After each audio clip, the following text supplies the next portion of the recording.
Well, where are we at? So we have got some interesting things going on today.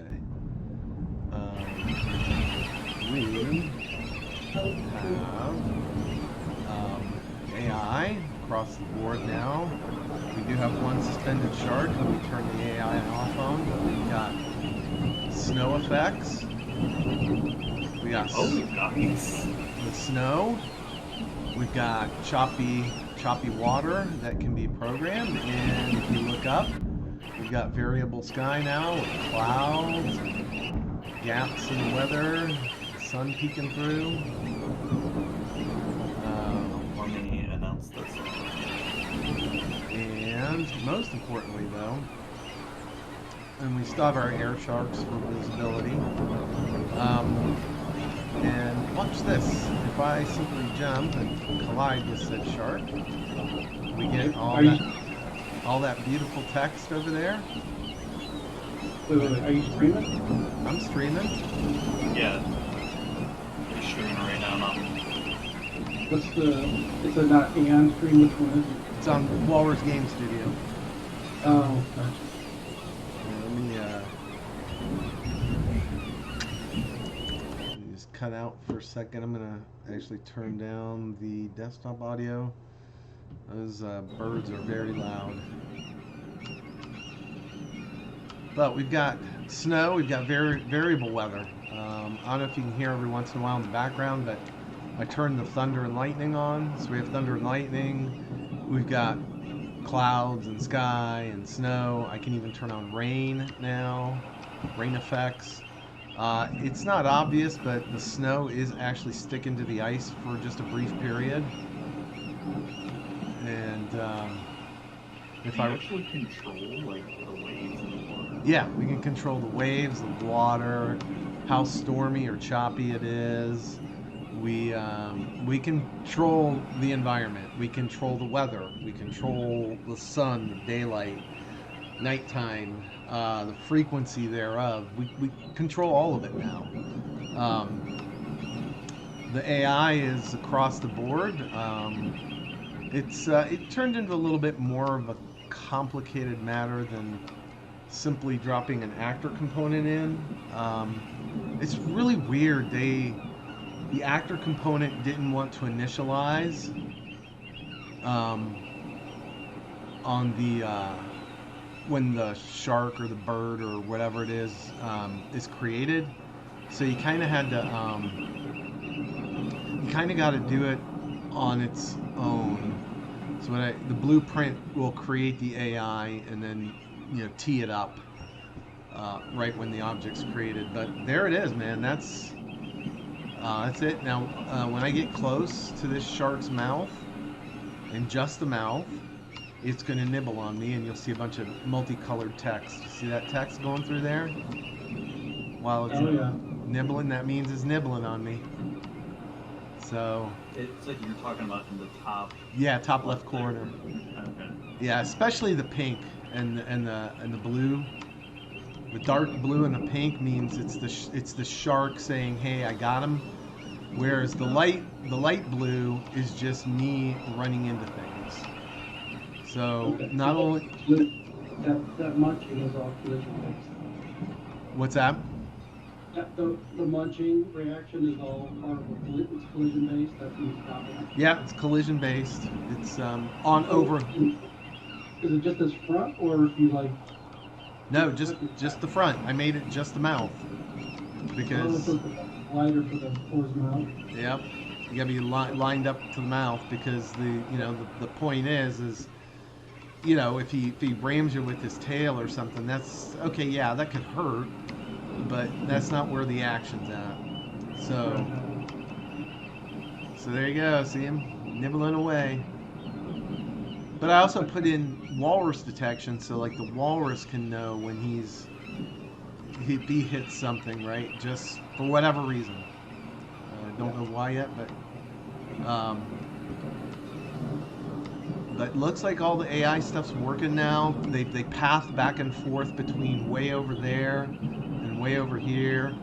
Then they linger in both places, just kind of patrolling around those spots. So I'm happy with that. Happy. Are they able to detect the walrus yet?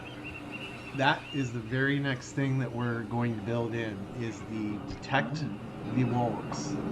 Where now there is something interesting with walrus. When he jumps in the water, I don't think it's yeah, see, added walrus swim. Did you see that? Watch the very light blue in the upper left corner. The very light blue. Watch what it. Remove walrus. Yep. See when he goes in? So that's it. He's in the water, and the world knows that, you know, this particular walrus and any other players are in the water, and that's how the shark AI is going to trigger on it. So, and then all I got to do is once they can detect him, there's a little bit of code left in their pathing where it has to go and basically key off of that information and say that's the walrus I want, and not give up until like a sufficient amount of time. Doesn't matter if the walrus jumps in and out of the water. I got to be out of the water for a certain amount of time before the shark gives up. Oh, you know what? That brings up a question. So, you know, if you're going to program it to where the shark will try to find the walrus when it enters the water, but what about if there's two walruses, like near each other? Yep. So the first one in, or the first one it finds, is the one it triggers on. And I guess I'm asking, like, how would it know which one to trigger? Is it the one that's just closest? Or? Yeah. So what we're gonna do, the logic's gonna be this. If an iteration, if a tick goes by and it's like, oh hey, I got at least one walrus in the water, it'll quickly scan through all the tags of all the walruses, right? Find the 2 or 3 that are in the water, and if it's not committed to a walrus yet, it will compute the closest one by vectors, and it'll say that's the one I want, and it'll go after that one. And if like I said, if I jump out of the water, like let's say I'm over here in the water, right?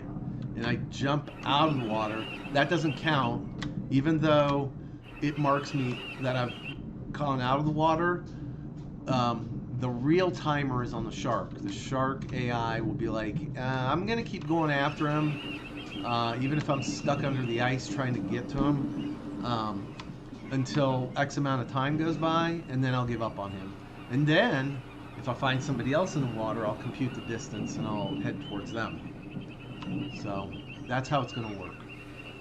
So have you figured out, so say that happens, you get out of the water, like have you computed how long it will take, like between it gives up on that walrus and immediately starts scanning again? Yeah, there'll be a timer there. There's a like a back, even so there's a timer on like, hey, I've given up, wait X seconds. And in those X seconds, he's not just going to stand there. He's actually going to go back to where he's supposed to be patrolling and kind of pick up the ball again. But if on the way, X seconds goes by and it's like, oh, hey, there's a walrus in the water, he'll leave his pathing again and go back towards the next walrus. And that also is for attacks, too. So, like, if he comes in and he's like, oh, no, he hit me, right?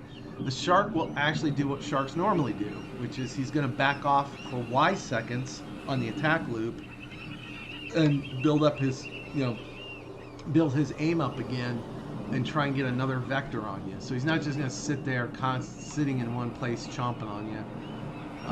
He's gonna nibble at you, and just to get the taste of that delicious walrus meat. And then he's gonna swing around again. He's gonna swim out, swing around again.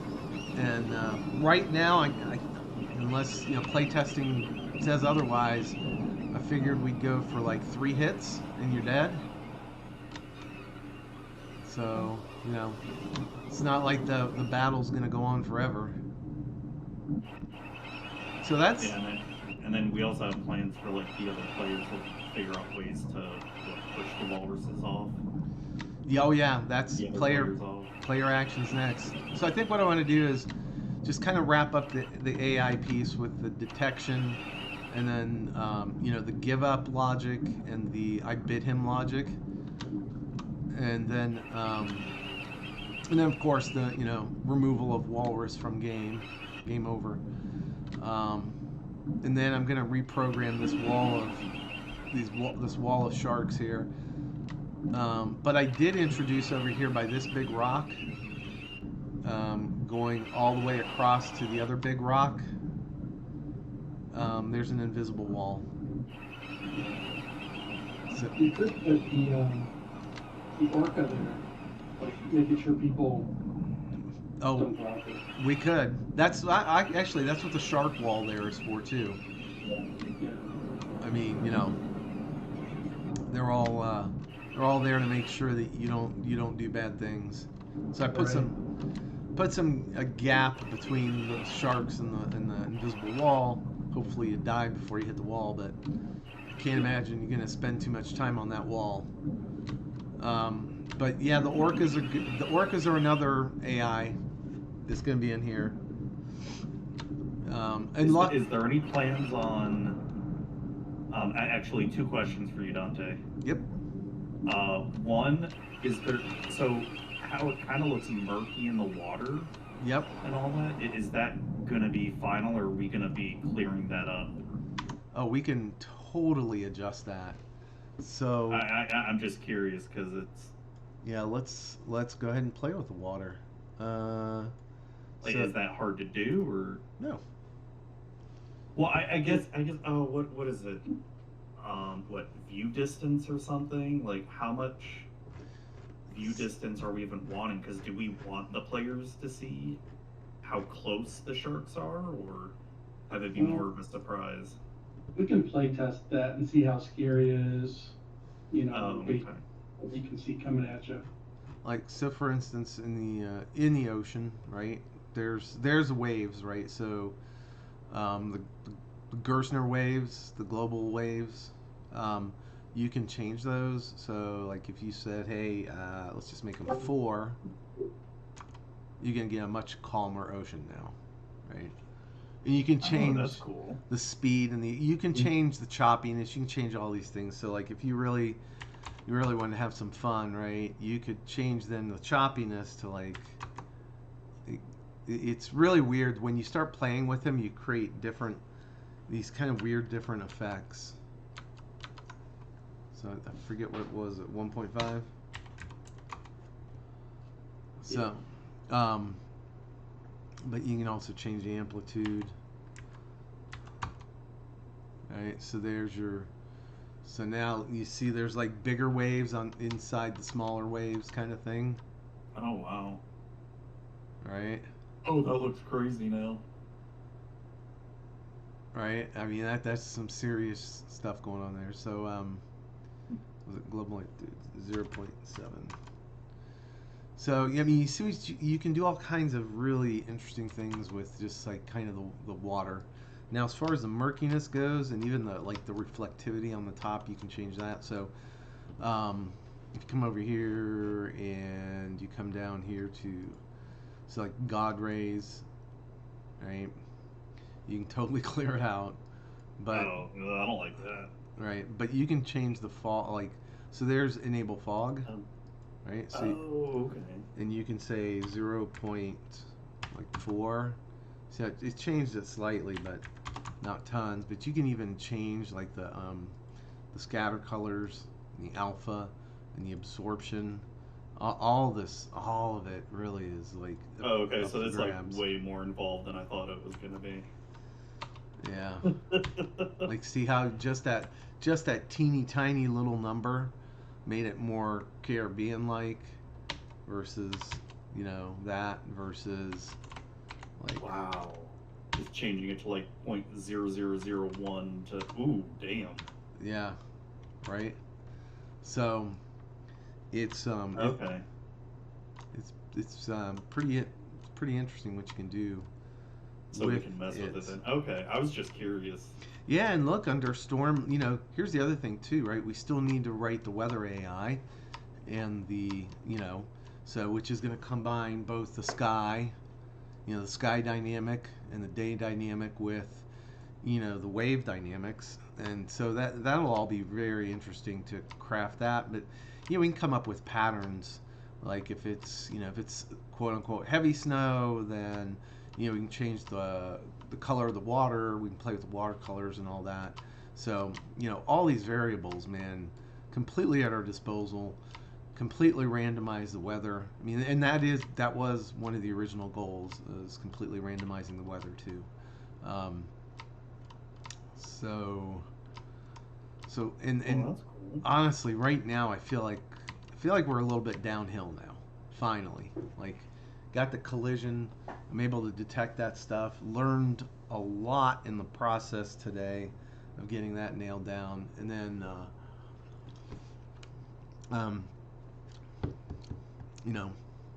I think that's the next things really are to get the detection logic in place and the attack logic, give up logic, and I think once we get that working, we can start looking at some other stuff.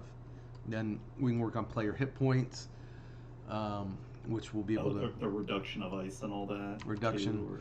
Yeah, that's the other thing too, the reduction of ice. So these guys, there's really kind of two pieces of ice logic, if you will, right now. There's the original ice that we built, which could rotate and flip around and age out. You'll see those 4 cubes age out. I don't even know if they have buoyancy, but we could add the buoyancy to them, like the other cubes, which are just basic standard cubes.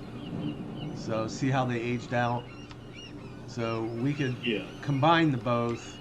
We don't need them to necessarily turn on each other, and obviously those are too small really to be meaningful. So probably make bigger chunks of ice.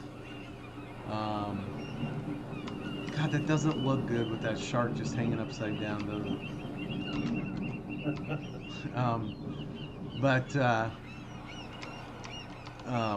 We'll figure out the ice mechanics too, right? But again, I feel like I'm in a good place with this because I've crossed a lot of tough ground today, and I knew it was going to happen.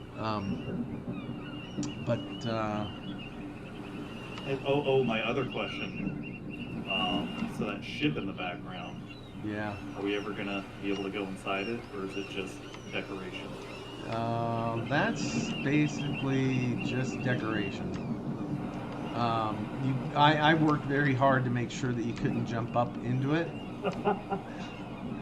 because originally you could jump up into it, but that's not to say we couldn't have another playable level where the ship, there's ice leading up to another ship, and maybe we can make it a different looking ship. And actually, the ship assets, I have like a 2-mast version of a ship, so we can put some of that in play. Oh, so is that actual ship there? Like, is that fully made? Like that whole asset? Yeah, and all that. Yeah, it's a full asset. So if we click on it, one final level, it broke free. And then you could go, and then your ice would be melting, and it would kind of force you to go on the ship. And then you're on the ship fighting the last round. Yeah. And the ship is slowly sinking. So it kind of forces people to, like, if they've been screwing around not fighting, it forces. I like that. We could do that. I love it. Yeah, have the ship rock back and forth or whatever from port side to starboard.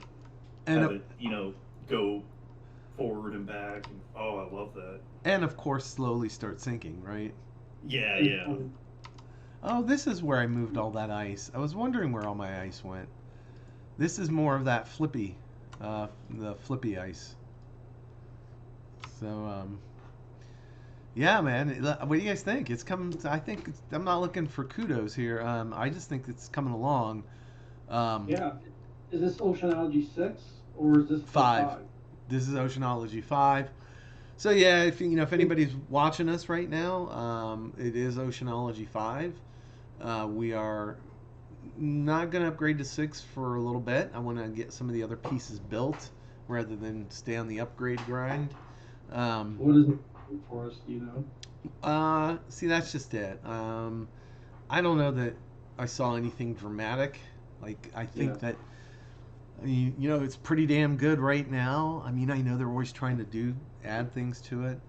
Um, but we're gonna stick with 5 at least until I get the attack, the sense the attack, Mm. the give up on the attack, all that last minute stuff and hit points.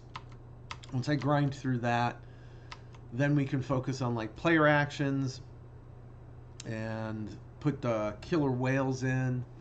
With them scooping underneath the ice, we got to pick the right ice size, the right ice vanishing, kind of sinking Yeah. aspects, and then I think after that is just decoration. Like, I want to put some stuff down here. Whatever grows in the Arctic, maybe crabs, maybe AI crabs that have nothing to do with essentially attacking, but just Or just there walking around or just something. down there walking around. Yeah.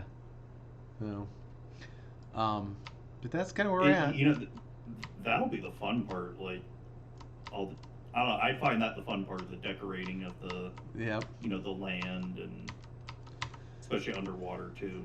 Yeah, it's gonna be pretty cool. The Are we gonna? So I know the ice right now is just square. Is it?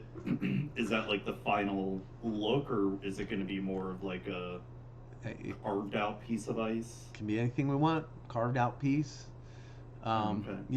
The cubes. The cubes are an example of that. That's just the mesh and the build on it, right?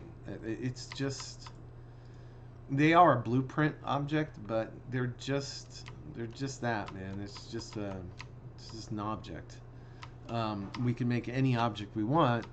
In fact, what's really interesting is they make those. There's that.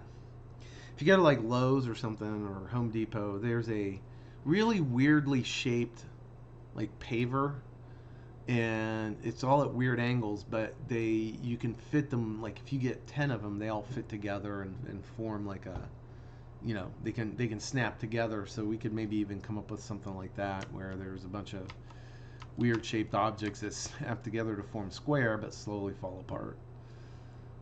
um, you know uh, but yeah, I think we're starting to really make progress again after a bit of a hiatus. I also went through all the cliffs and ice walls to make sure you couldn't clip through those. You can't clip through the ground underneath. Um, Oh, nice. yeah, so I think How clipping. much grinding is that? What's that? Like making sure all the clipping is set up. Well, it's okay. So it's literally like this. It's just swimming. So just so people know, like I know nothing about game design. Yeah, so clipping test is, you gotta test each object and each kind of face of each object. Some objects might be one-sided in terms of like collision detection, and others might be two-sided. So like if you place an object and it looks 3D, that doesn't mean anything. The collision mesh might be on the other side of the object, in which case you just blast right through. So this was it. This was the test. Literally round and round and swimming, trying every nook and cranny to try and, basically that wow try hard guy who would find the crack between, the auction house and the next building to try and fall through the Yeah. world. Yeah, that was pretty much it. Oh, another question here. So I noticed like when you were up against the wall, like how the camera clips behind it. Yep. So we have Is- we have two choices. So you can do that, or what you can do is you can take this spring arm, right?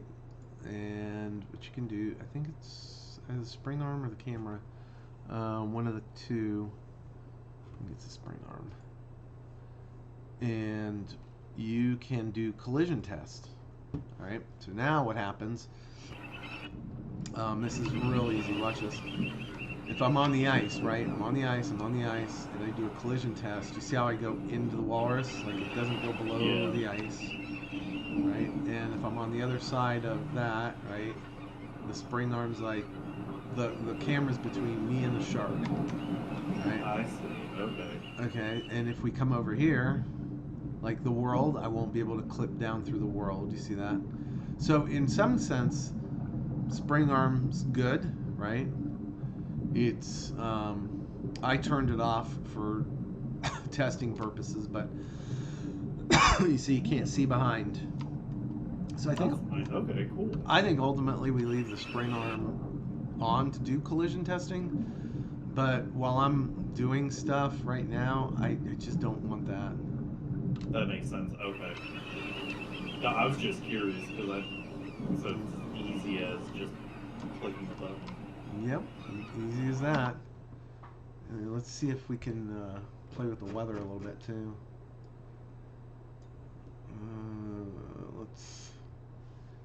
Let's turn the snow off. So the snow, it's snowing, right? So you can literally just come over here and set the snow to 0. Goodbye, snow.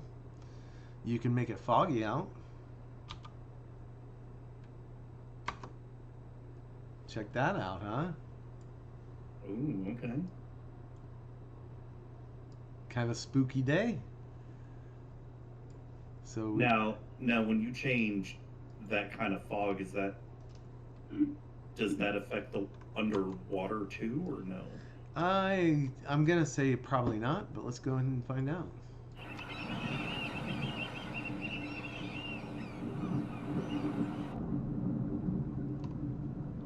All right, so he's gonna want to float, but I don't think it does. Okay, I was just curious. But we can do that right now. Let me just change that to 0. No, it does. It does affect underwater. Oh, nice.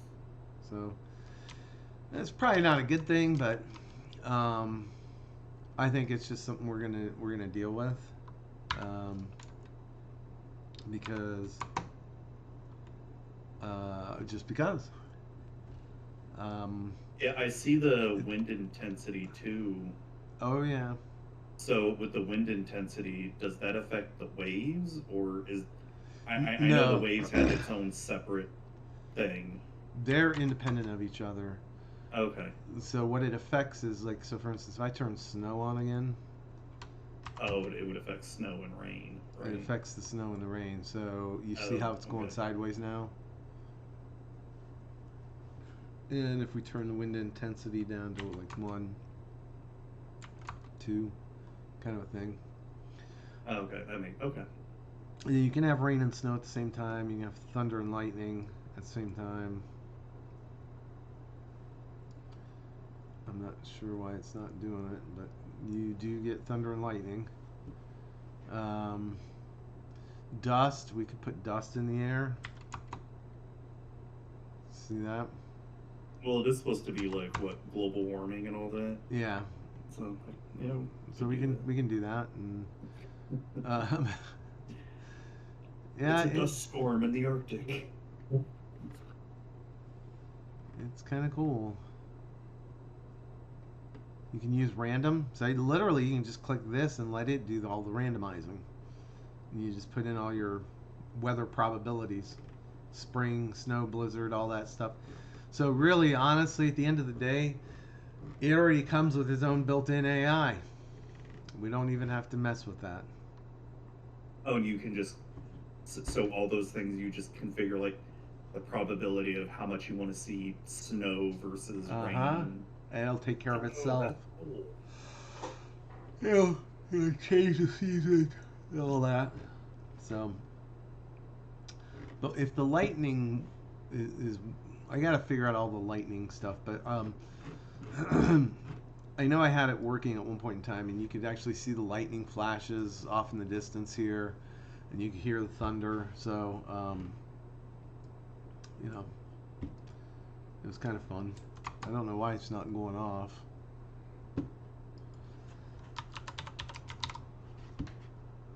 Thunder and lightning, enable, lightning. Yeah, I don't know. Lightning. Spawn lightning flashes. It's all kind of there. Maybe it just needs to be stormier. Yeah, and the Twitch stream is starting to get a little pixelated for me with all the snow. There we go. Oh, you had that 1 gig up and down. I do have 1 gig up and down. I don't know why it's doing it.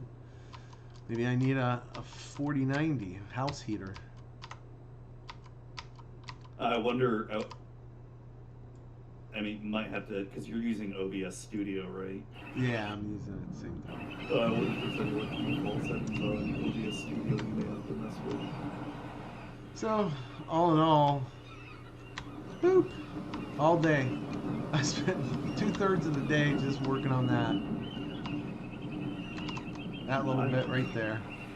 Well, that and putting all this other stuff in motion too, but it's so good to see him with skin on. When I work with him, he doesn't have skin on. Oh yeah, because you're doing all the animation. Dude, well, that's the next thing, man. So the next thing is we do need the I guess the walking / dancing walruses animations, so that then we can build the player, like the hotkey actions like kill to whirl and all that kind of stuff to, try and knock the walruses in. So I'm actually I was thinking about these seagulls here, right? They make great ambiance and everything, but I think that they're also going to have a very randomized logic to them, and I want to make them so that they will randomly, over a period of time, swoop down on the players and I guess take a shit in their face and like give you a total whiteout for 1 to 2 seconds or something like that. Oh, that'd be funny. Yeah. Right. So. Yeah, we talked about that. I think that's a capital idea. Yep. So the birds will shit in your face, and then the killer whales will come charging in through the invisible wall to try and disrupt the ice and then take off again. So, but yeah, Kurt, I love your idea, man, about the boat being like a final level. Yeah. Like duke it out on the boat, try and knock people off like a little boat. DLC level or something. Yep. Sell it for like $1 to $2 or something. Yeah, I think it's coming along. Look, I think that, honestly, even if I can get this to the point where you can just, we can get some chunky ice out there, so to speak, right? And, it will attack, the sharks will attack and all that. And you can just literally one-man swim it out there and just kind of have fun. I might just throw it up on Steam real quick, just as an alpha, just to go through the Steam publishing process, right? But if not, then maybe we wait. But I think what I want to, I got to get multiplayer too. So I think tonight I'm gonna do a little multiplayer research, and I know I wanted to do Blade Auction tonight. The maps are done, but I gotta populate it. Maybe I still can. Kurt, would you be up to play some D&D tonight? Yeah, I can play. Pathfinder, I should say. It's all predicated on how much I can actually get done between now and then, because I think I'm finished for today with this part. Well, don't rush yourself too much, man. Yeah. You need to relax. What else would I do tonight, right? I don't know. Yeah. I've been working on chapter 3 on Foundry, and almost done. That as soon as I get all the journal entries done, now comes the fun, boring part of creating little links and editing code in it. Oh yeah, did you hear the thunder? Oh yeah, I did hear that. I'll keep it in one spot. Maybe the lightning will flash over there.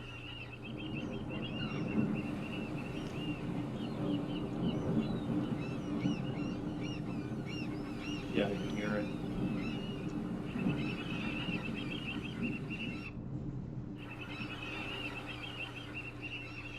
So I think we got a complete environment. Oh, yeah.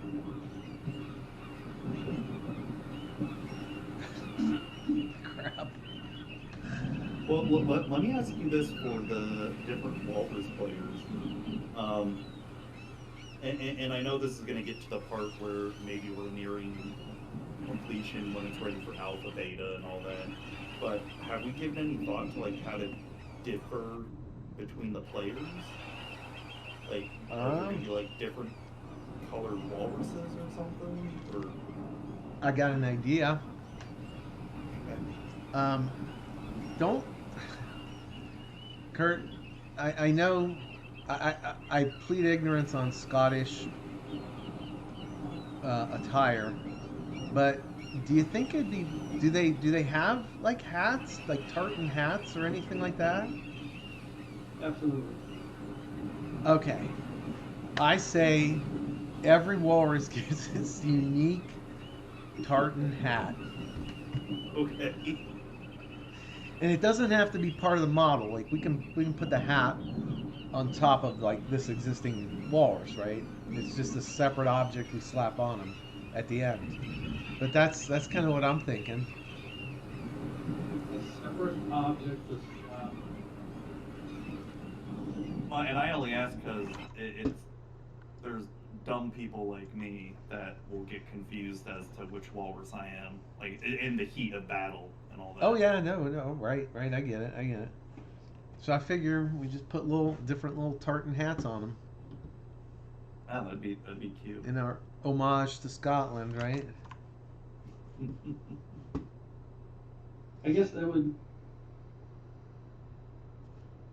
make more sense with. So I'm thinking like the Kilter World Yeah. attack is cool. It's a cool concept, but how do I make that work in real life? Or I mean, they start spinning around. All of a sudden, there's a kilt. No, That doesn't make I wouldn't worry sense. about that. No, I Maybe would. maybe they appear as something an add-on, and you jump into it or something. I don't know. Well, here's how I would do it. I would actually create.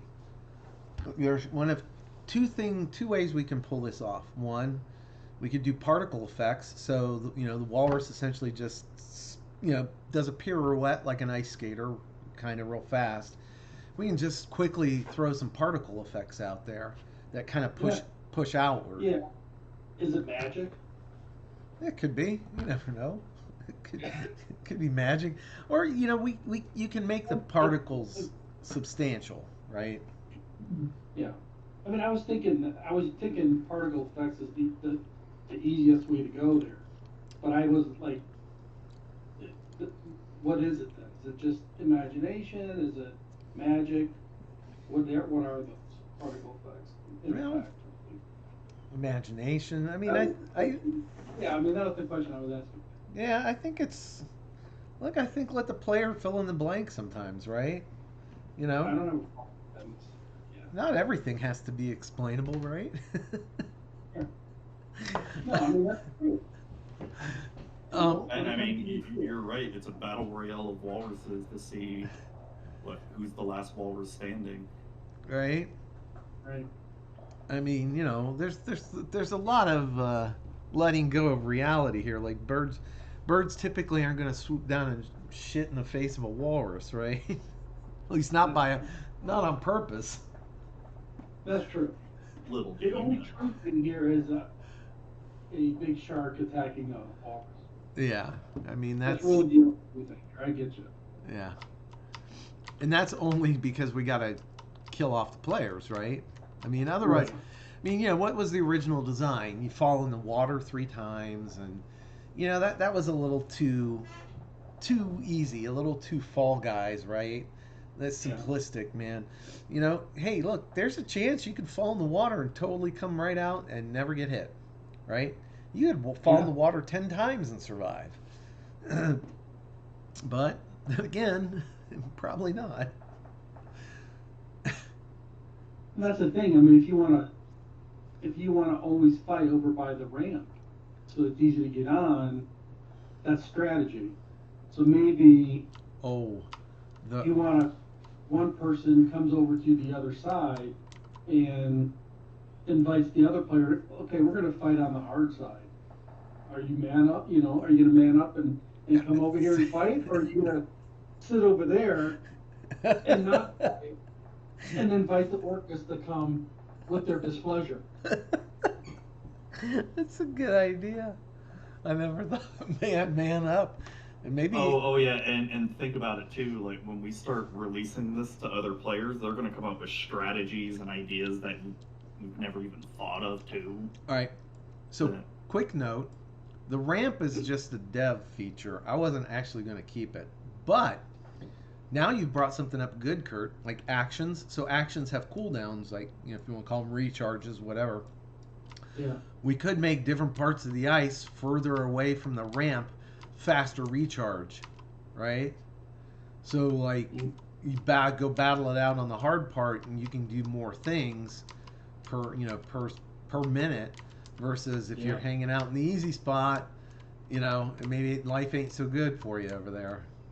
So, Or what about if the ramp was just there in the first few minutes or something, disappears.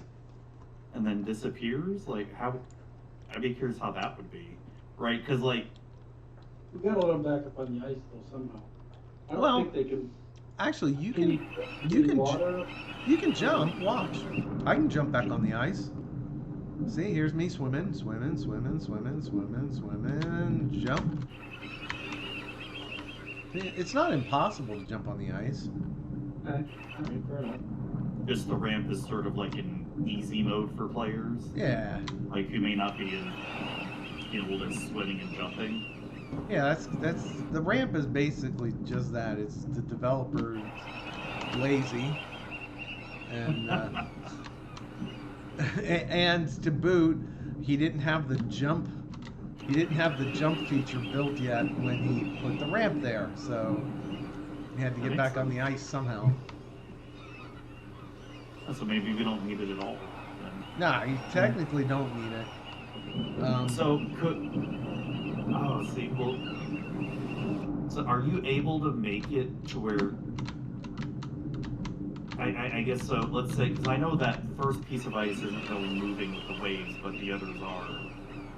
Is it possible? So the pieces of ice that are moving up and down with the waves, is it possible to make it more buoyant, like fly up higher? Oh yeah, Okay. like Because I was thinking, like, so let's say the weather gets even crazier, Mhm. the ice starts flying up higher or something, and I don't know, just.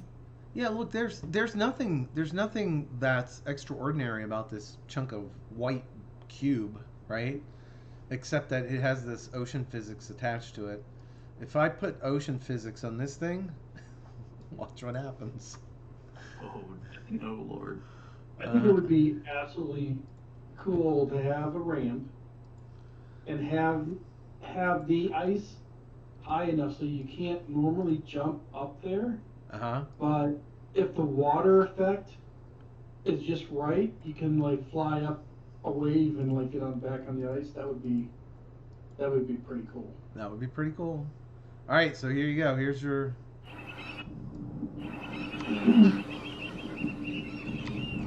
I don't know if it's actually buoyant. It doesn't look like it's doing. So you assign was it library to it or something, or? Yeah, it's oh, something's going on here. Static mesh has to be movable. Sorry about that. Oh. Sorry, guys. See, our static mesh has to be. Where the hell is it? Movable. There we go. Now it will do things. Okay. Or not. Or not. Simulate physics. It's always something, man. I'm telling you. I've created more work for you. No. Watch. As the old saying goes, this time for sure.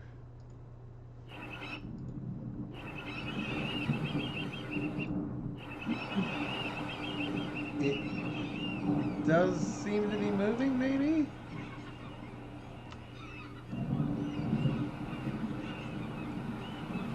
Yeah, no? Let's see what the log says. Yeah, the log's clean. Okay.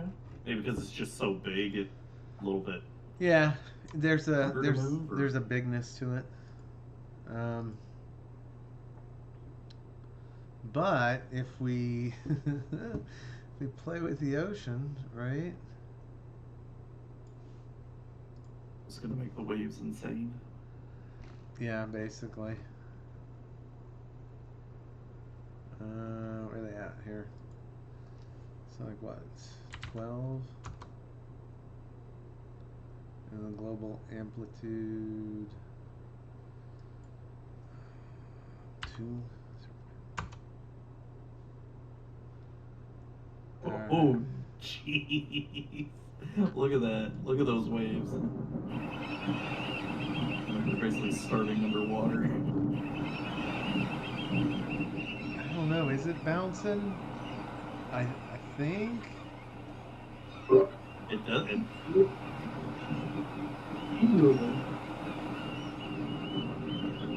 It doesn't really look like it's bouncing. Oh, I've created a new problem for Dante. No, I think it is moving actually. He's moving. Willie's moving. That's weird. Oh, it does look like it's moving the cube. Just Oh, it's the slower weight. though. It's weight. You have to change the weight. Oh yeah, it's floating. Look. Oh yeah, look at that. It's We're already at an angle here. It's sinking too. Ah, the ramp's busted. We broke it. Help!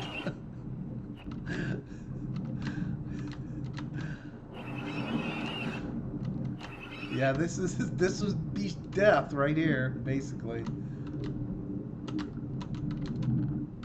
And all the walruses died. And all the walruses died. All right, let's see. Let's see what I can do to repair that now. All right. So for now, physics off. And the And movability. yeah, the mesh is static for now. And then do you want to get rid of the ocean physics tied to it? Yeah, because it's just gonna cough errors. All right, save all that, and now let's play with the ocean.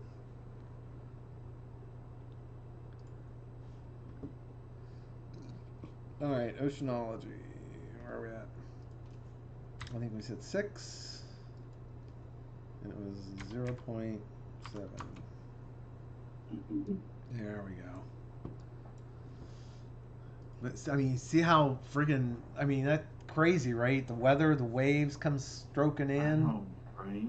Holy crap, man. We have so See, many this is what controls. blows my mind with the Unreal Engine here. Just, could you imagine, like, having to just program the water? Now you just have an asset that just sort of, yeah, there's still some stuff you gotta program with it, but imagine trying to program that from scratch. Yeah, well, no, With, right? with the art and the... Just for one game, right? Just for right. one game. Look, assets are a great thing, man. You know, it's not, you know, it's not about the purism of writing everything from, you know, no lines of code to this. It's, you know, that's what assets are for, man. Yeah, we're not in the age of Nintendo games where you only had like a team of You could. How many people made Super Mario Brothers? Like a team of 5 or something like that. Yeah. And then you look back at the Atari 2600 days. You'd have people make games just by themselves. Yeah. Well, And, I mean, kind of getting back to that. I mean, if you can get the right assets and yeah, that's true. That's true. and get an Yeah. artist to make, so your art's a little unique, but you can get skeletons and all that. And I mean, look at what Kurt's done with the friggin' Walrus, man. It's crazy. And Yeah, you're right. It's just there's a lot more tools now for it, and I mean, it's still a big effort. yeah, there are people out there like, oh, you got to build everything from scratch. Well, okay, but what do you, I'm trying to build something entertaining for people. Like the water is the water, the falling. I should be focused on the game mechanics of the game, which is like the withering ice, right? The sharks that will have a certain attack pattern, right? Birds that will shit in your face. That's never gonna get old saying that. That kind of thing. Setting up the environment. The player actions like kill to whirl and other things, and putting particle effects or Kurt, here's the other thing too. We could spawn in the moment around the player, XYZ certain rotation. You can could even spawn pieces of if you will, tartan, right, cloth that starts out in a concentrated cone and blasts outward and fades. I mean, that's not difficult. It's probably just a particle effect anyway. You could probably just build that as a giant particle effect. So I think there's a lot. There's plenty of work to do without worrying about doing all that shading, everything for assets. I mean, there's plenty of other work for us to do. Exactly. Yeah. Now, if we can find tartan hats as an asset, boom, done, man. I'll slap that on the What is it called? A tartan hat? Like just tartan, a hat made out of tartan cloth. Okay. I know what you're talking about. See, with the little pom-poms on them? Yeah. Oh, I'm sorry, it's called a tam, right, Kurt? That does sound right. I don't have one, so. But like we could, if Kurt comes up with all the different fabric stylings, right? Maybe we could skin like a tam. Ooh, that could be some merch idea too. A walrus tam hat or a tartan hat. Right? A plushy walrus wearing a tam. Oh, yes. Ding. Oh, that'd be great. That'd be great. That would be absolutely cool. Well, speaking of merch, I know this is a little bit off topic, but GPI, I'm going to be receiving some of their stuff on Tuesday. And hold on, they gave me a little list of what they're sending. Let me find it here. So they're going to send me some books. They included stuff like dice bags, dice, canvas pouches. So if there's like, I don't know, we could use, like, I definitely want to get some Walrus dice. Right. Like, if our Kickstarter goes off or something, I want some Walrus dice and Walrus dice bags. Along with, like, Darkstorm dice, too. All right, here you go. I'm putting this in general chat on Walrus. Here you go. Something like that, right? I think that's my tartan. Is it? That's exactly my tartan. Nice. Wow. Are you able to share it on stream? Yeah, sure. All right, so the idea is that we would have on stream, so everyone can see. The idea is that we would have something like this different colored tartan hats for each player, so each player had their own unique hat sitting on top of the walrus. Different colors, right? Different colors, different patterns. Every player TAM would be unique. So Nice. that, you know, could duke it out, so to speak. Let's see here. Google.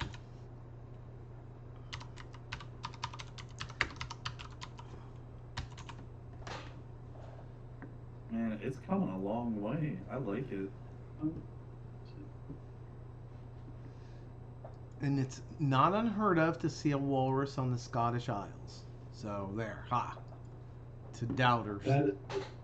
Yeah, that's true. Oh, really? Yeah, they had to put one to sleep. Last summer? Yeah. Oh, when you were there?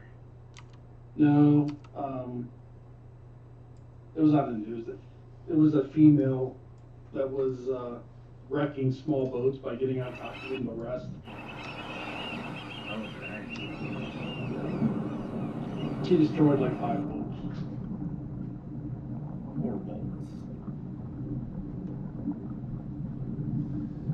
Dude, I just love this.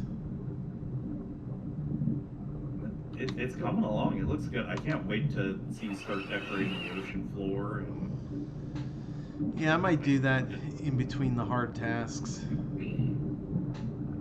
Today was, I'm not going to deny it, today was kind of mentally rough. Holy crap, there was a period today where I was just like, I'm glad I made a zip backup of this before I started. As it was brutal. Man.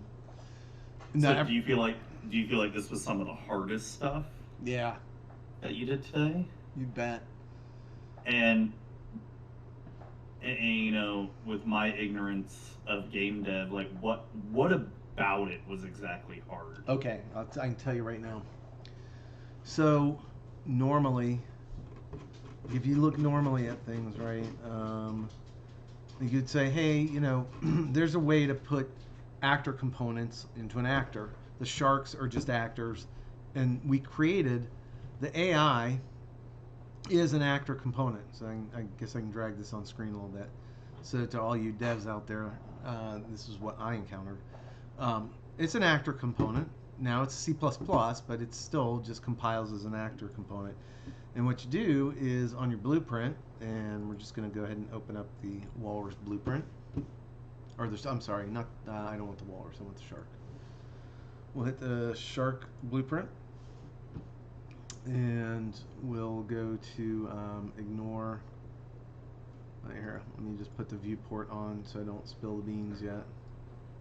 So normally, like you would literally drag your Walrus AI component as an actor component and stick it on the walrus or stick it on the shark, just like the ocean physics, right? Okay. Well, when I did that, and I actually ran the code, a really weird thing was happening. So I wanted to. I tried doing a lot of things behind the scenes in C++ code with the AI in terms of detecting when there was a collision and all this sort of stuff, and calling the parent object and trying to assign the on collision of the parent object to, you know, some functions I wrote to try and redirect. And it was starting to make progress, but it was kind of janky and weird, right? Sometimes it would work, sometimes it wouldn't. It was really hit and miss, and I saw some stuff posted online where some people were having same kind of issues. It seemed like it was hit and miss. So this one guy came up with a brilliant idea, and he said, hey, just, you know, in the event graph, right? So this is where things happen, right? On the blueprint, just turn your actor into a blueprint, and then just none of that, not even that stuff. Basically on begin play, right? This guy right here, you Okay. would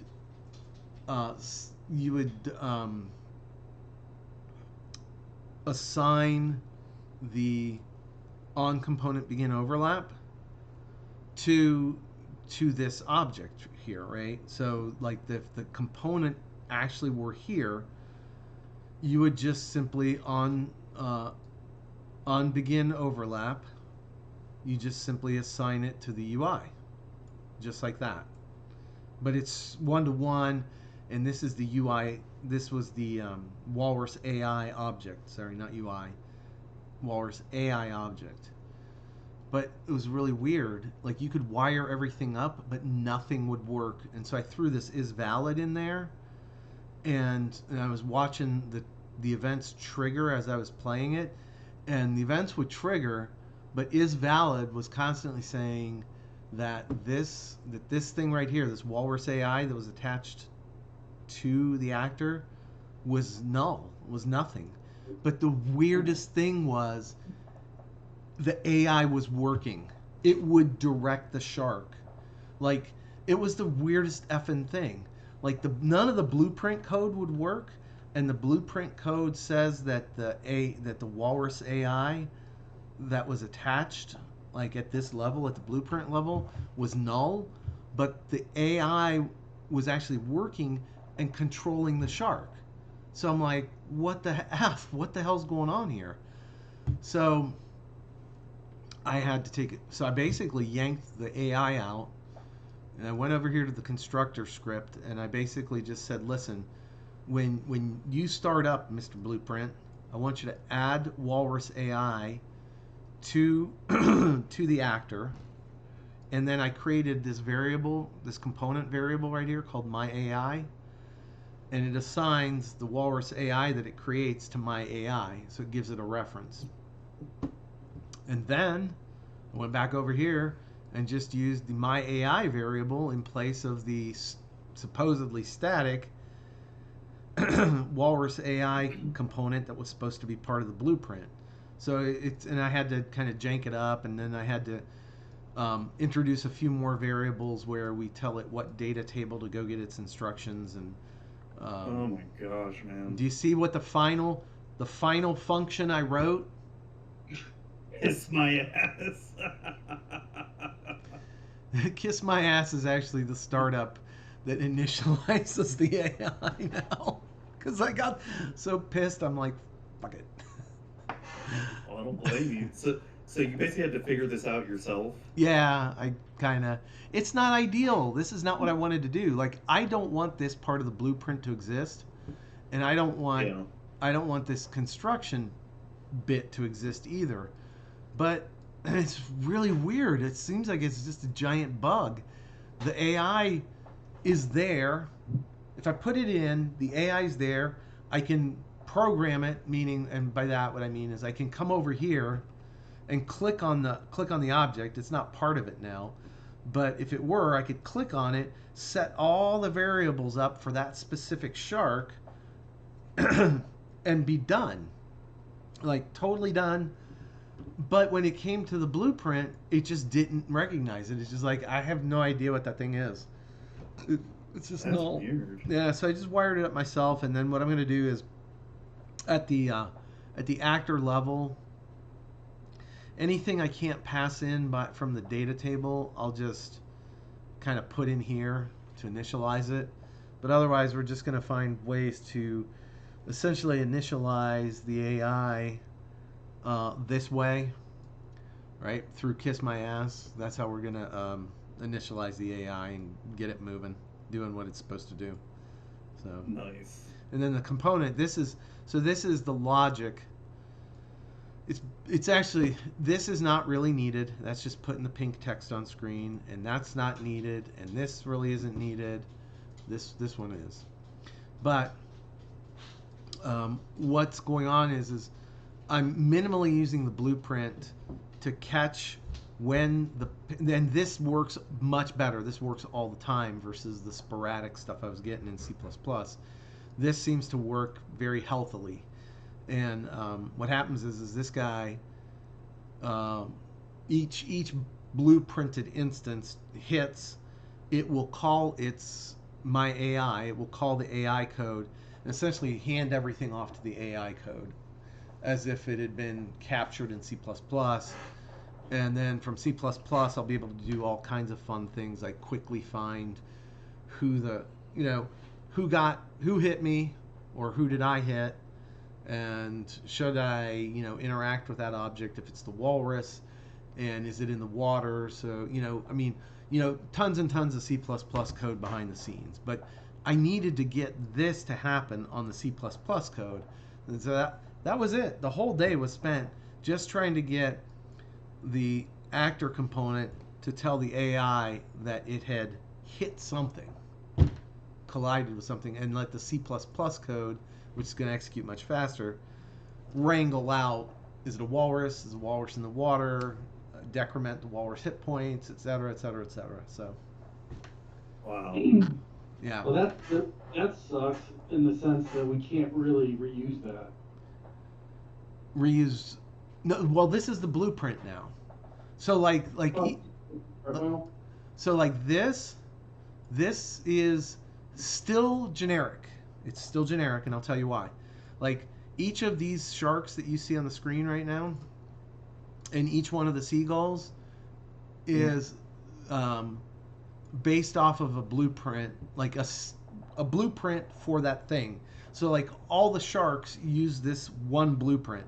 Now that they're instanced, so they're not, the code and the variables aren't clobbering each other. So they're different versions of it, but they all derive from this, and they all have this logic. So, and it's the same with the birds. There's a bird blueprint, and that seagull blueprint does the same thing. It sets up its AI, it looks in the data table and pulls its instructions. And so like you'd have 100 seagulls. Watch, I can add, watch this. I can add some more seagulls. Let's just clone them and clone them again and clone them that way, right? And all those guys will just instantly work. They're all pulling from the same initialization data, but same with the sharks. I could plug in 20 sharks. They're all just going to automatically work. So, and where that comes down to is like if I click on an individual shark, there are certain variables that you need to set now. So, you don't need to set the my AI, but you need to set the record key and the data table. That's it. If you set the data table, so it knows where to go look for its data, and you set the record key for that particular instance, it can read different configs and be programmed to do different things. And since there's no ZZ XW1, that's why he stands on his nose right in the middle of the ice. Yeah. Because he doesn't know what to do. He's like, I give up. I like the smell of this ice right here. Yeah. Oh, that's another thing too. We need to, and I'm glad we're streaming this, and I am gonna cut this and put it on YouTube for posterity, because we're just throwing out all the ideas and talking. The other thing I want to do is slipperiness on the ice too. So we talked about that as the weather changes, temperature. Temperature. There's already temperature code written. It's not part of the other pieces. But I want to use that and change the temperature of the ice and make it slicker or less slick over as time goes during the fight, or just to set up different arenas with different characteristics. It would be cool to have set the precipitation as either snow or rain based on a random temperature. That would be super cool. Let me see if temperature. You know what? Holy fuck! Never mind. Temperature is built into the weather system. Damn, they did good here. Look at that, right? Yeah. Base summer, base. Raining. Yeah, because if it starts raining, it's going to make that ice really slippery. Exactly. So wait, how do you set up the slipperiness then? That's on the object itself, static. Oh, okay. Like you got to mess with the physics of the object. So, for instance, I think there should be under the physics there should be what do they call it? Not friction, but Damn it! Isn't there another word that I'm trying to think of? I know I'm trying to think of it. It's not. Coefficient resistance. Yeah. It's not. It's not under collision. At least I hope it's not under friction.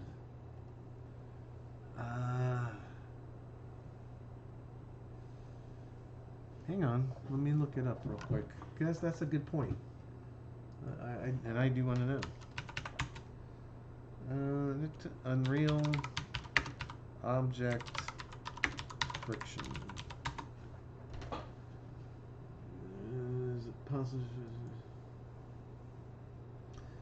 Oh, it might be a material reference. Okay, so to slow down some atmosphere, add resistance to a hinge. Oh. Linear damping and angular damping. So, do we see? Let's just look for damping. Oh. Constraint, resistance, normal gravity.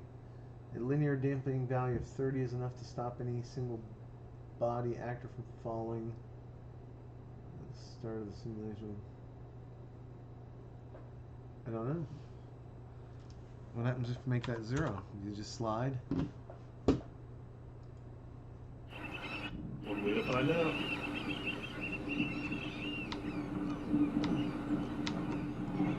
Nope. Does it feel any different? Nope.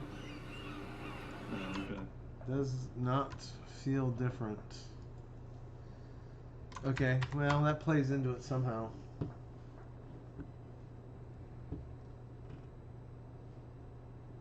Yeah, I don't know. We'll have to play with that. For sure. For sure we're gonna do that.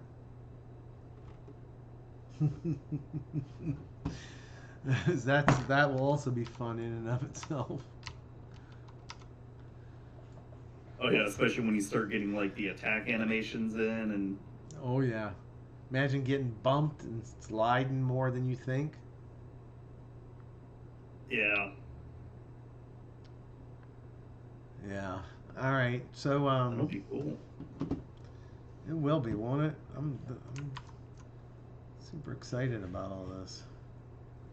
Come a long way. All right. So is there what other things can you guys think of? Holy crap! We've been live for like an hour. Yeah, I know. I don't know. I think this is a really cool introduction to one, seeing the AI or the collision, I mean, and seeing sort of the behind the scenes and just a lot of the progress you've done. I think what fascinates me is all the control elements we have. Friction now, rain, temperature, the wave heights, right? The how well things float or don't float and how fast they sink, and shark attack, the fact we can program different sharks to behave differently. Same with the birds. You know, we have so many dials to twist. Like each level can be just super interesting on its own, right? Oh yeah. Yeah, I think we do another stream at one point having Kurt do his animation, watching that, because you showed it to me for a few minutes there, Kurt. Yeah. Wild, exciting stuff. Yeah, I think that'll be the next one, but No, I mean, all joking aside, it was interesting to see, but when you showed it to me, I could see how mind-numbing it could be. I think what I find fascinating about streaming the dev process is just being able to kind of have that casual conversation amongst ourselves that others might want to listen in on, in terms of like what we found challenging, or what was is a royal pain in the ass versus. Oh yeah, I'm gonna take this audio that we have, Dante. I'm gonna put it on the podcast too. Okay, perfect. Do like a Walrus Watercooler chat. Yeah. I mean, I find Unreal to be what I want to craft in, right? This is it. I love it. And, I mean, look, while not photorealistic, we're closing in on that really with this. We're it's looking pretty good. It's not janky.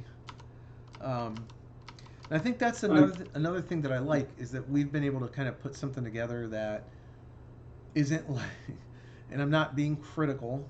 I have not played this game, and I'm sure it's a lot of fun. But Longest Drive, if you look at something like Longest Drive, it's a game, but we're different.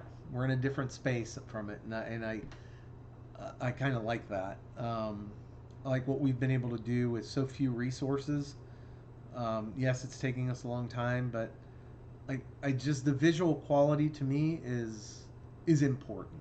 Like for me, it's important to have good visual quality. Yeah, I mean, if you look at this game, when it comes down to it, we've always said, regardless of graphics, we want the fundamentals of the game have to be fun. Otherwise, it doesn't really matter how good it looks. But Right. We're working on having a fun game, so why not take extra time and effort to find or create assets and a game it's also fun. It's good. It's a good looking game as well as a fun playing game. That's kind of what we're trying to do here. Yeah, and I want to do that because I think it will expose the effort that's required when we want to start, bringing in artists to do the skin work for us, right? Yeah. Or doing something complex for us that is no longer an asset on the store, but it's something that is we're going to build from scratch, and that's coming.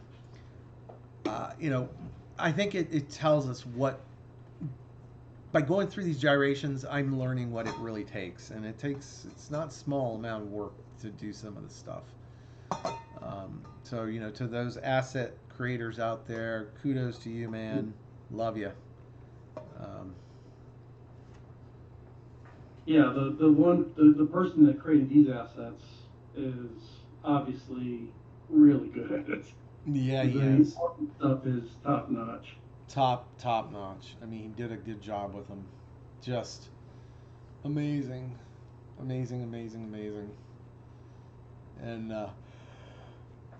yeah, And I have a feeling that's what he does for a living. That's all he does. yeah, I don't doubt it, man. Can you imagine that? That's a hell of a way to make a living, man. I wish I could do that. I am no animator, not an artist. I'm just the guy that slaps the code on it and makes it all work. Yeah, that's it, man. I don't know. How you guys feel on time? It's 4:30. I think this was good. We should do this again. Like, just talk about. I'm not saying like a weekly thing, but try to do this at least once or twice a month. Just talk about progress on this game and other stuff we're working on. Yeah, just to get together on, like, because we've got this going on, which is going to be awesome. We've got our Kickstarter coming up. We got more adventure modules in the works. We just need to, get Papa Kurt there to win the lottery. Yes. So we can quit our day jobs. I think. I don't know. I think next week maybe we can spend some time talking. Win the lottery? Well, win the lottery for sure, but I don't know. Maybe talk about the Kickstarter, talk about Darkstorm a little bit next week, and I don't mind streaming once a week and just having a chat and showing some stuff and yeah, not at all. Yeah, I think it'd be good because it's like I said, I'm going to release the podcast audio for this to get it out there on Magic with Zuby, and then also just now that we've sort of established our foundational stuff that we've been working on the past couple months, like, you know, the website, we're still working on the legal stuff, we've got the, you know, all the boring legal financial shit done for the most part. Yep. Now we can get into the fun stuff. Yeah, you know what? Let me reiterate what Zuby just said, and Kurt would probably back this up too. That, you know, I guess I would encourage anybody who wants to start their own game dev company to do so, but be warned. You do have to do everything correctly, and there's a lot of administrative things you have to put in play. Get yourself tax ID, corporate bank account, i.e., Steam. You can't publish to Steam unless they accept you, and the only way to be accepted is to basically have those tax IDs and the bank account and all the other nits and nats that prove that you are a real business. So if you're just going to make games for the fun of it, go for it. But if you want to do this as a business, you got to treat it like it's a business, not that it's just developing games, I guess. It'd be the same as if you said, I'm going to just start selling widgets. Well, you need to make a company around it. But, I encourage people to just make video games, but if you want to make a business of it, you got to treat it like a business. And to pile on top of that is also the project management aspect of it, where, yep. I mean, I never thought of, so I came with you guys with just the module. I just never thought of creating the module as like a project management task where breaking it down to all these smaller parts. And now that we actually have like project management boards and meetings to discuss progress and all this stuff, it's like, oh, yeah, it feels like a job. But in a good way, not in a bad way. You know what I mean? Yeah. It is different for sure. I was working on some stuff this past week, and I thought, well, this is work, but it's not the same because you're working for yourself, and it makes all the difference in the work. 100%. It's exactly what I was thinking. Like all day today, when I was at some pretty discouraging moments today when I actually broke everything. Like the shark stood still, the birds just sat there staring at me. Like everything was broken, and I'm just like, no, we're gonna fix it. We're gonna put it, let's backtrack and then move forward again from a different different angle on this. And the whole time I just kept thinking, I'm putting in a full day's work, but it's my full days. It's like my company. It's my work, and I love it. So I'm not trying to discourage people from doing this at all, right? But I think that like this team's advice is treat it real, and you should have project management. You should set goals and objectives. You need to go get yourself something like Asana or Nuclino or something like that to manage all your work and tasks. Otherwise, everything just starts feeling like a mountain weighing down on you. And like, I can see it. I've got probably a million more things to do on this game. But we bucket them and we set deadlines, and those are easily accomplished, and then you can go do the next thing. So, that's my advice to people. Anybody listening.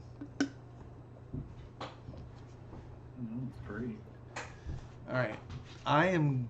So we're almost at an hour and a half. I'm gonna call it there. Yeah, guys. Yeah. All right. Everyone have a great day. Hey, before you go, after we get done streaming. Yeah, let me kill stream.